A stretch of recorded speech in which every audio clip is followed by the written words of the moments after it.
ప్రభునందు ప్రియులారా, ప్రియ దేవుని బిడ్డలారా, ప్రభునామములో మీకు శుభాభివందనాలు తెలియజేస్తున్నాను. ప్రియులారా, ఈరోజు యేసు ప్రభు బాప్తీస పండుగను కొనియాడుచూ ఉన్నాము.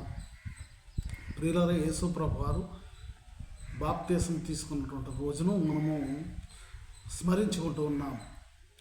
అసలు బాప్తిస్మము అంటే అర్థము ఏంటి అని అంటే, బాప్తిసము అనగా ముంచుట లేక స్నానము చేయుట అని అర్థముగా మనము చూడవచ్చు.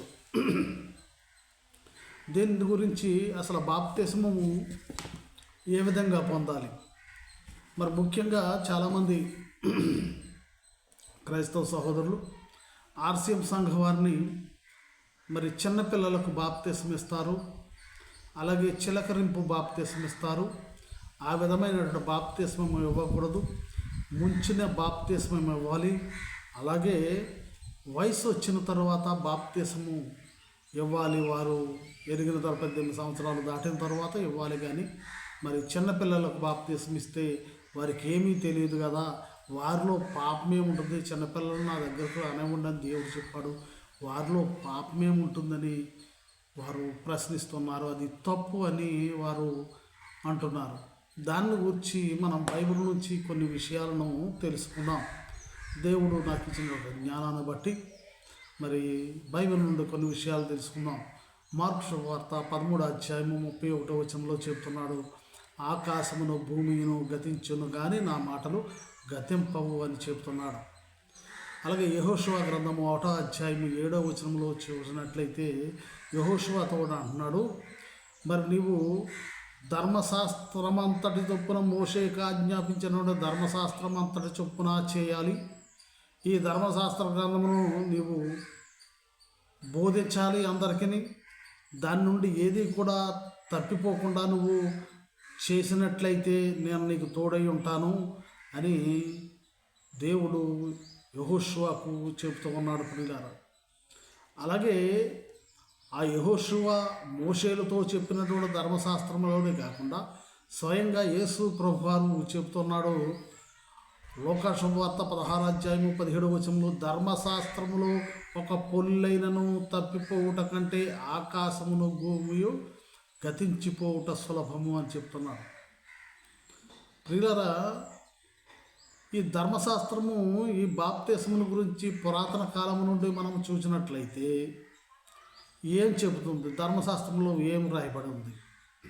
మొట్టమొదటిగా బాప్తిస్మము ధర్మశాస్త్రములో లేదు, కానీ దేవునికి ప్రత్యేకమైనటువంటి జనాంగముగా చేయబడటానికి అబ్రహామును పిలుచుకున్నటువంటి దేవుడు అబ్రహామును మరి నీకు పుట్టిన మగబిడ్డలందరికి కూడా సున్నతి చేయాలని దేవుడు ఆదాముకు ఆజ్ఞాపించాడు. ఆదికాండము 17వ అధ్యాయము 10వ వచనము, నీకును నాకును నీ తరువాత నీ సంతతికి మధ్య మీరు గైకొనవలసిన నా నిబంధన ఏదనగా మీలో ప్రతి మగవాడును సున్నతి పొందవలను, మీరు మీ గోప్యాంగ చర్మమున సున్నతి పొందవలను. అది నాకు నీకు మధ్య నున్న నిబంధనకు సూచనగా ఉండును. 8 దినములకు వయసు గలవాడు అనగా నీ ఇంట పుట్టిన వాడైనను, నీ సంతానము కాని అన్యుడి యొద్ద వెండితో కొనబడిన వాడైనను, మీ తరములలో ప్రతి మగవాడు మీలో సున్నతి పొందవలను. ఎప్పుడు పొందాలి? 8వ దినాన్న పొందాలి.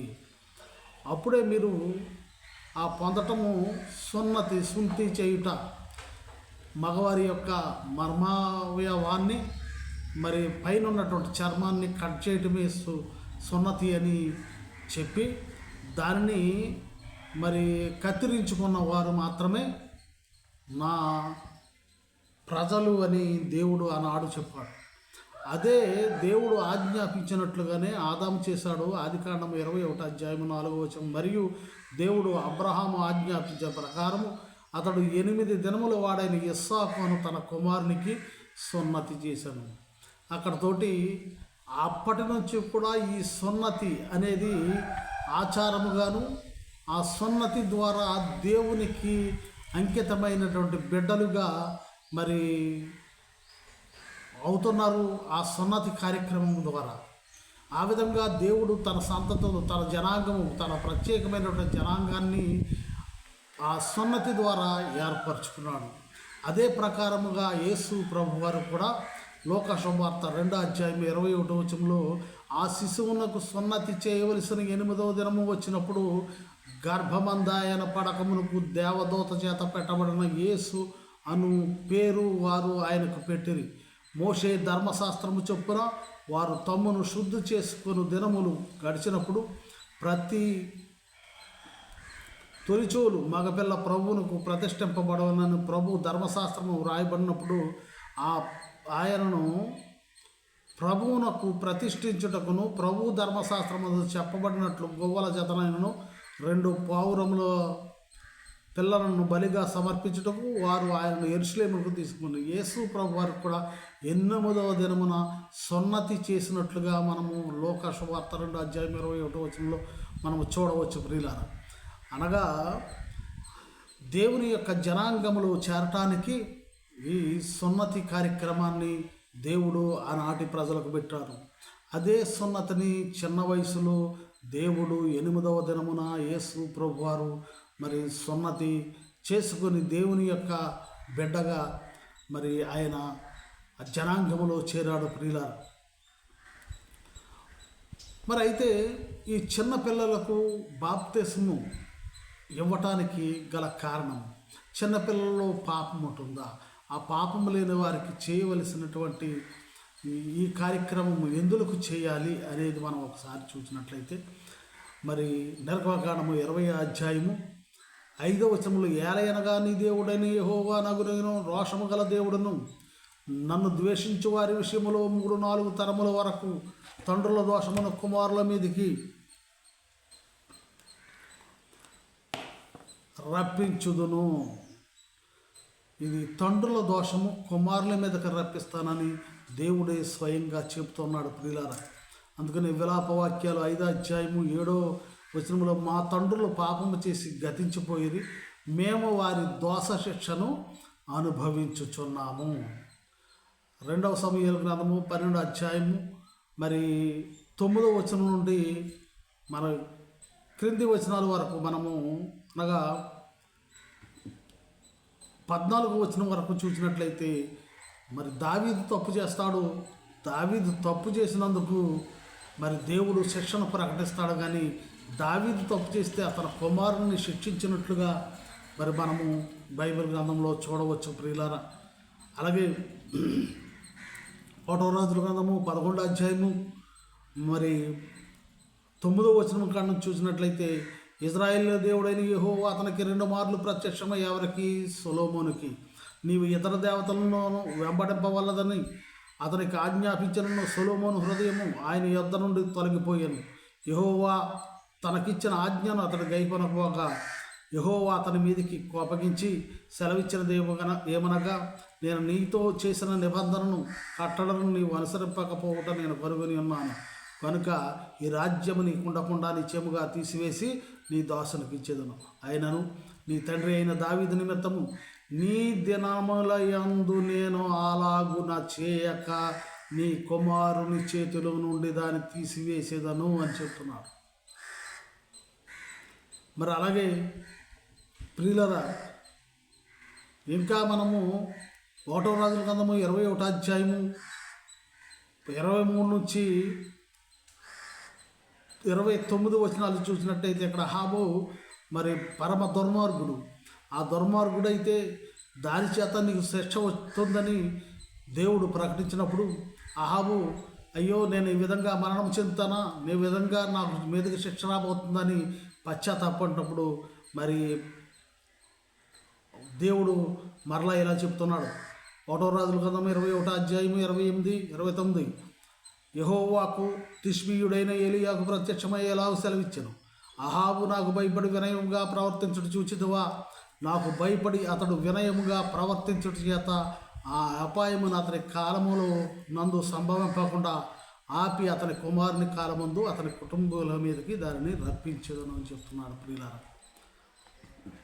అందుకనే తల్లిదండ్రులు చేసినటువంటి పాపము కుమారుల మీదకి వస్తుంది కనుక అదే జన్మ పాపము కనుక ఆ జన్మ పాపము తొలగిపోవటానికి మరి ఆర్సిఎం సంఘం వారు మరి బాప్తిస్మను చిన్న వయసులో ఇస్తూ ఉంటారు. అందుకని కీర్తనాకారుడు దావీదు చెప్తున్నాడు 51వ అధ్యాయము 5వ వచనంలో, నేను పాపములో పుట్టినవాడును, పాపములోనే నా తల్లి నన్ను గర్భమున ధరించెను అని చెప్తున్నాడు. మరి జన్మ పాపం అనేది ఈ విధంగా వస్తుంది. తల్లిదండ్రులు చేసిన పాపం కుమారుల మీదకి రాకుండా దానిని పోగొట్టడం కోసం చిన్నపిల్లలకు ఆర్సిఎం సంఘం వారు బాప్తిస్మం ఇస్తారు ప్రియులారా.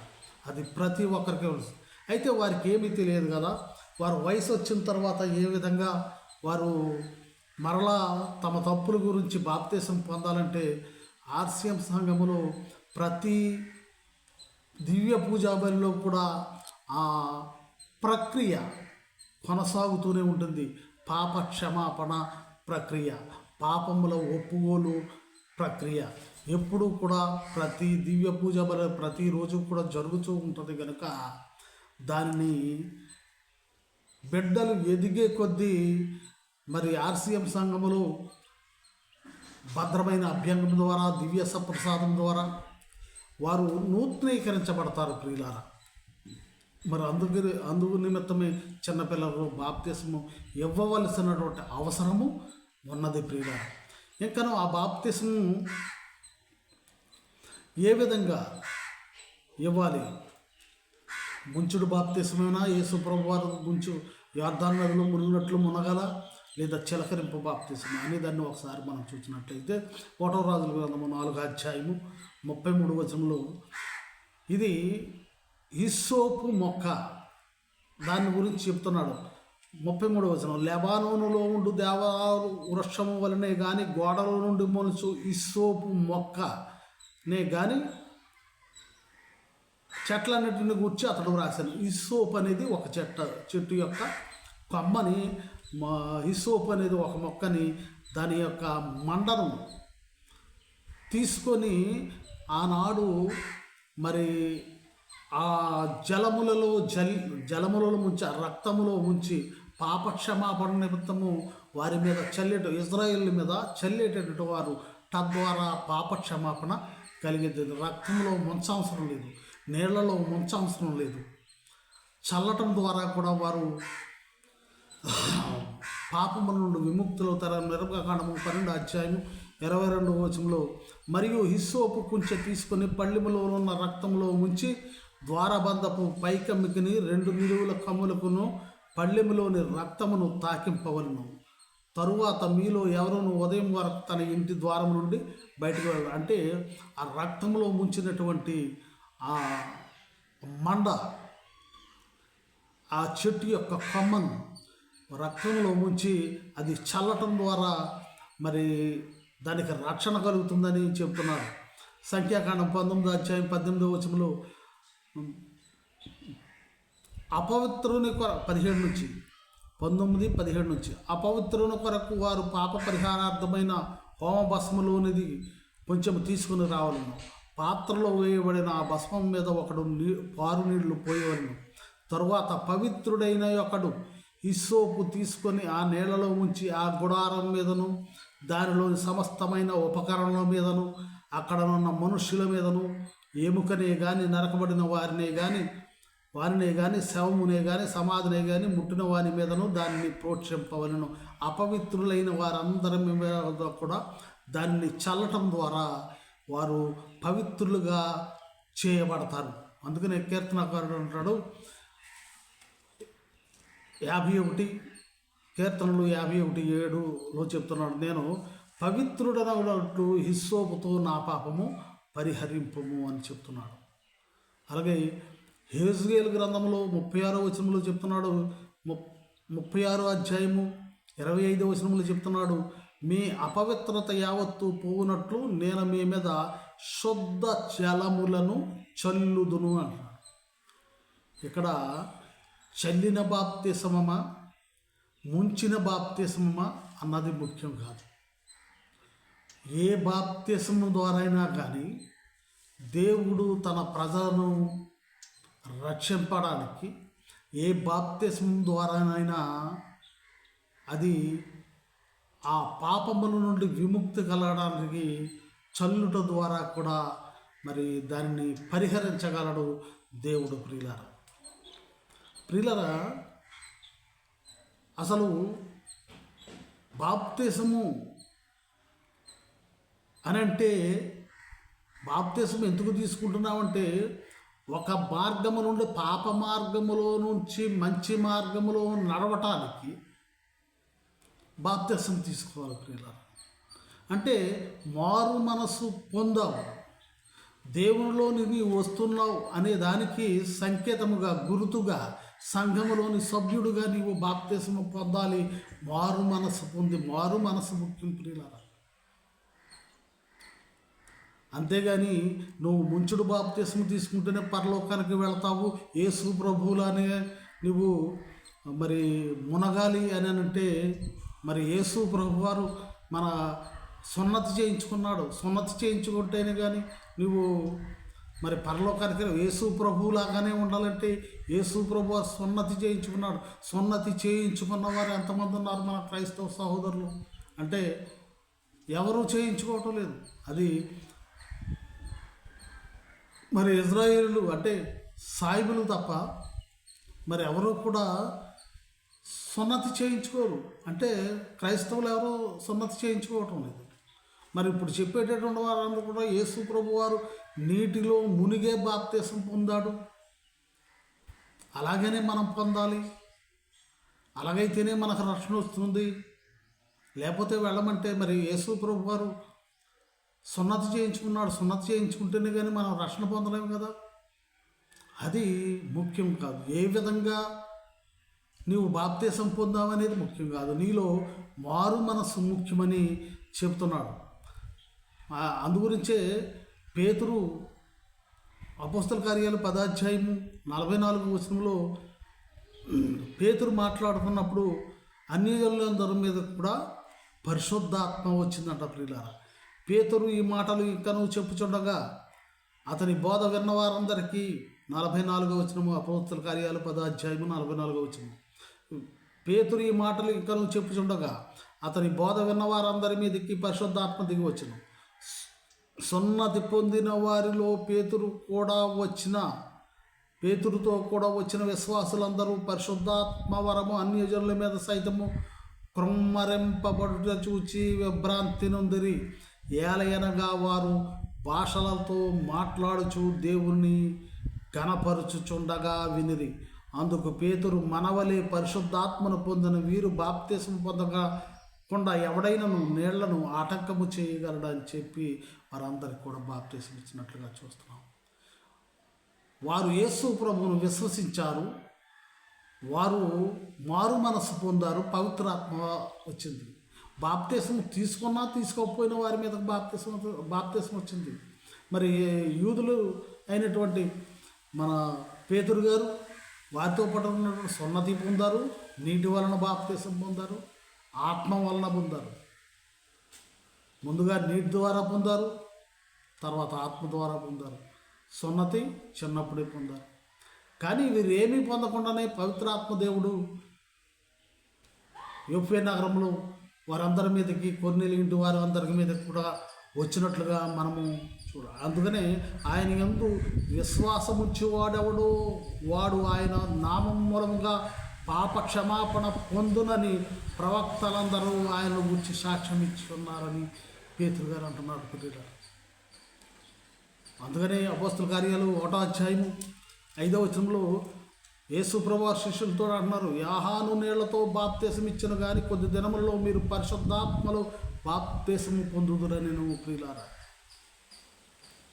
అందుకనే అపోస్తల కార్యాలు 2:38 పేతురు, మీరు మారు మనసు పొంది పాప క్షమాపణ నిమిత్తము ప్రతివాడు యేసుక్రీస్తునామమున బాప్తిసం పొందుడు, అప్పుడు మీరు పరిశుద్ధాత్మను వరమును పొందుదురు అని పేతురు గారు అంటున్నారు. మీరు మారు మనసు పొంది యేసుక్రీస్తు నామంలో బాప్తిసం పొందండి, అప్పుడు మీకు పరిశుద్ధాత్మ అవుతుందని పేతురు గారు అన్నాడు. కానీ బాప్తిసము పొందకుండానే వారి మీదకి పరిశుద్ధాత్మ దేవుడు ఆత్మ ద్వారా వారిని అభిషేకించాడు. అందుకనే మరి ప్రభువారు అంటాడు, ఒకడు నీటి మూలముగాను ఆత్మ మూలముగాను బాప్తిసం పొందాలని నికోదేముతో అంటాడు ప్రియులారా. మరి ప్రభువారు అంటారు మార్కు సువార్త 7వ అధ్యాయంలో, ఆయన శిష్యుల్లో కొందరు అపవిత్రమైన చేతులతో అనగా కడుగని చేతులతో భోజనము చేయుట చూచిరి.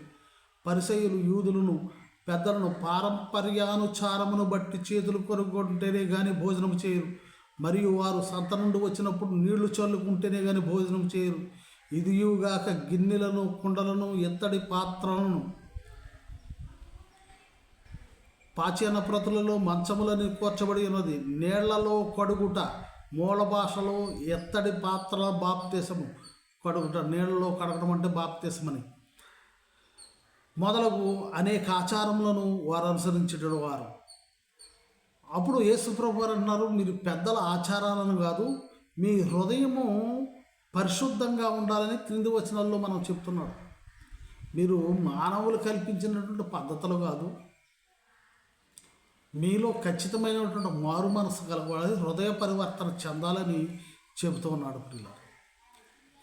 ఇంకా పౌలు గారు దీని గురించి విశ్లేషిస్తూ హెబ్రీలకు రాసిన పత్రిక 9వ అధ్యాయము 10వ వచనము, ఇవి దిద్దుబాటు జరుగు కాలము వచ్చే వరకు విధింపబడి అన్నపానములతోనూ నానా విధములైన ప్రక్షాళనలతోనూ మూల భాషలో బాప్తిసములతోనూ సంబంధించిన శరీరాచారములు మాత్రమే ఉన్నవి. ఈ బాప్తిసాలు కానీ ఈ ఆచారాలు కానీ ఇవన్నీ కూడా శరీరాచారాలు మాత్రమే అని పౌలు గారు చెప్తున్నాను. ఇంకా క్రింది వచనంలోకి చూసినట్లయితే 13వ వచనంలో, ఏలయనగా మేకల యొక్కయు ఎడ్ల యొక్కయు రక్తమును మైలుపడిన వారి మీద ఆవుదోడ బూడిద చల్లుటయు శరీర శుద్ధి కలుగునట్లు వారిని పరిశుద్ధపరిచిన యెడల నిత్యుడగు ఆత్మ ద్వారా తన్ను తాను దేవునికి నిర్దోషగా అర్పించుకొనిన క్రీస్తు యొక్క రక్తము నిర్జీవ క్రియలను విడిచి జీవం గల దేవుని సేవించుటకు మీ మనస్సాక్షిని ఎంతో ఎక్కువగా శుద్ధి చేయును. 19వ వచనము, ధర్మశాస్త్ర ప్రకారం మోషే ప్రతి ఆజ్ఞను ప్రజల్లో చెప్పిన తర్వాత ఆయన నీళ్లతోనూ రక్తము గల గొర్రెబొచ్చుతోనూ హిస్సోపుతోనూ కోడెల యొక్కయు మేకల యొక్కయు రక్తమును తీసుకొని దేవుడు మీ కొరకు విధించిన నిబంధన రక్తం ఇదే అని చెప్పుచు గ్రంథముల మీదను ప్రజలందరి మీదను ప్రోక్షించను. అదే విధముగా గుడారం మీదను సేవాపాత్రలంటి మీదను ఆ రక్తమును ప్రోక్షించను. మరియు ధర్మశాస్త్రం ప్రకారము సమస్త వస్తువును రక్తము చేత శుద్ధి చేయబడిననియు రక్తము చిందింపకుండా పాపక్షమాపణ కలుగుదనియు సామాన్యంగా చెప్పుచూ వచ్చును. మరి 1 కొరింథీయులకు రాస్తూ 1వ అధ్యాయము 15వ వచనంలో అంటాడు, క్రీస్తునకును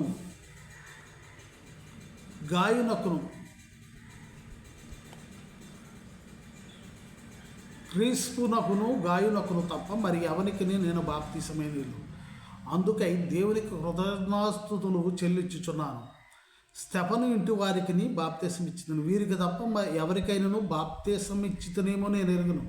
బాప్తిసం ఇచ్చుటకు క్రీస్తు నన్ను పంపలేదు, కానీ క్రీస్తు యొక్క శిలువ వ్యర్థము కాకుండానట్లు వాక్చాతుర్యము లేకుండా సువార్తను ప్రకటించుటకై ఆయన నన్ను పంపెను. శిలువను గూర్చిన వార్త నశించు వారికి వెర్రితనము, కానీ రక్షింపబడుచున్న మనకు దేవుని శక్తి. ప్రియులారా, మరి బాప్తిసము ఇవ్వటం కొంతమందికే, కానీ నేను సువార్తను ప్రకటించడం ద్వారా అనేక మందిని క్రీస్తులోనికి నేను మరి మలిచాను అని పౌలు గారు చెప్తున్నారు. అందువలన ప్రియులారా, దేవుని విశ్వసించి సంఘములో సభ్యుడుగా కొనసాగటానికి, మరి దేవుణ్ణి అంగీకరించినట్లుగా ఈ మానవులు తెలుసుకోవటానికి, దేవుని యొక్క సంఘములో చేర్చబడటానికి, ఈ శరీరమునకు నీటి ద్వారా, అది చల్లుట ద్వారానైనా లేదా ముంచబడుట ద్వారానైనా నీవు బాప్తిస్మం పొందాలి. కానీ ముఖ్యంగా బాప్తిస్మము మార్చబడుట, నీ మనస్సు మార్చబడినప్పుడు దేవుడు ఆత్మ దిగి వచ్చి ఆత్మతో నీకు బాప్తిస్మం ఇచ్చినప్పుడు నీవు దేవుని రాజ్యాన్ని స్వతంత్రించుకోగలవు. అంతేగాని ముంచుడు బాప్తిస్మం తప్పు, లేదా కొంతమంది చిలకరింపు బాప్తిస్మం తప్పు, ఈ వ్యర్థమైనటువంటి ఆరోపణలు కానీ వాదనలు కానీ వ్యర్థము. ప్రియ, మారు మనస్సు ముఖ్యము. ఏ బాప్తిస్మం పొందకుండానే దొంగ మరి దేవుని మరి పరదైసులోనికి వెళ్ళాడు. ప్రియులారా, మరి దొంగ అప్పటి వరకు ఏ బాప్తిస్మం, కేవలము పశ్చాత్తాప పొందుతారు. అంటే ఆ సమయం లేదు, ఎందుకంటే బాప్తిస్మం పొందాలి కానీ సమయం లేదు.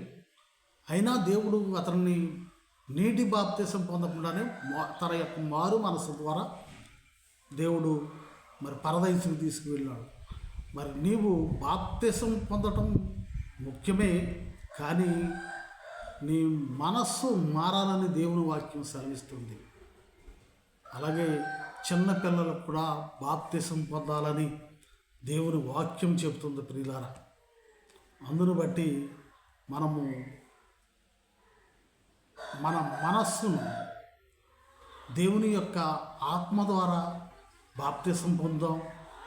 మన శరీరమును నీటిలో ముంచుట ద్వారా లేక చల్లుట ద్వారా సంఘములో సభ్యులుగా చేర్చబడదాం. దేవుడు ఈ కొద్ది మాటలో దీవించునుగాక.